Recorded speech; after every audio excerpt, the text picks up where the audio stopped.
Géographie, les références spatiales. Donc, présentation générale.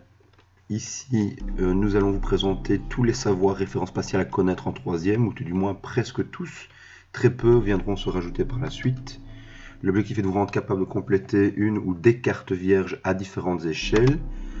À quelles occasions, que ce soit des contrôles durant l'année, mais surtout aux examens, ce sera toujours la première question. Question de localisation.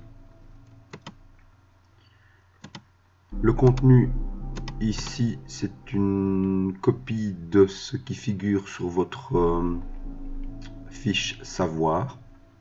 Donc je ne vais pas m'attarder plus longtemps.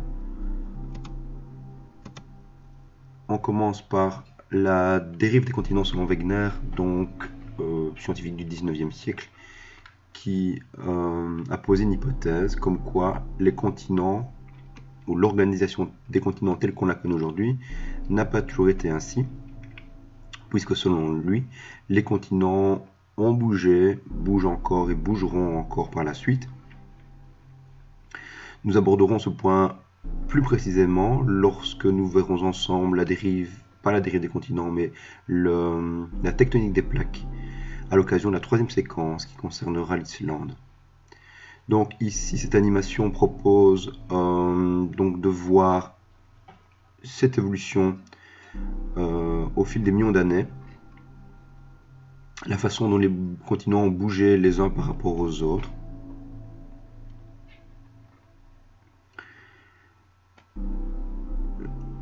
Entre moins 300 millions et moins 250 millions d'années, nous avons affaire à un continent unique, que voici, que l'on a appelé la Pangée.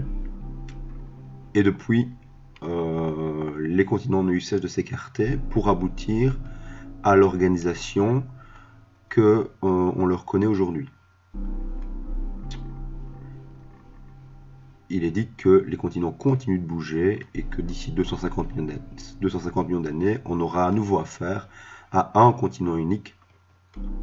C'est une hypothèse tout du moins. Les continents aujourd'hui, tels qu'on les connaît, donc nous avons l'Europe tout d'abord, ici en rouge. Donc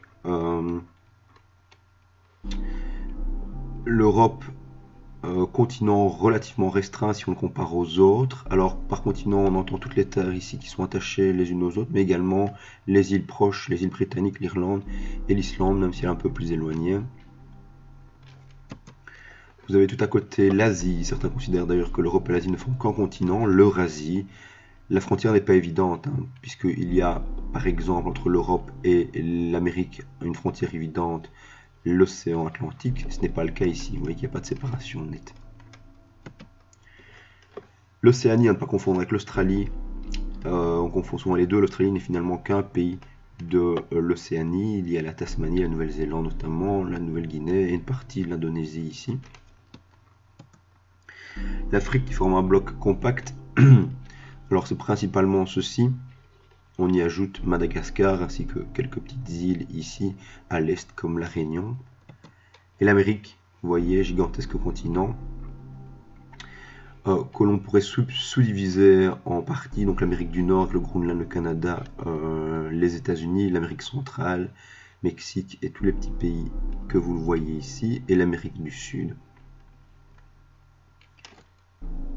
Et enfin l'Antarctique, alors on l'a placé ici pour plus de visibilité, mais concrètement elle devrait se trouver ici.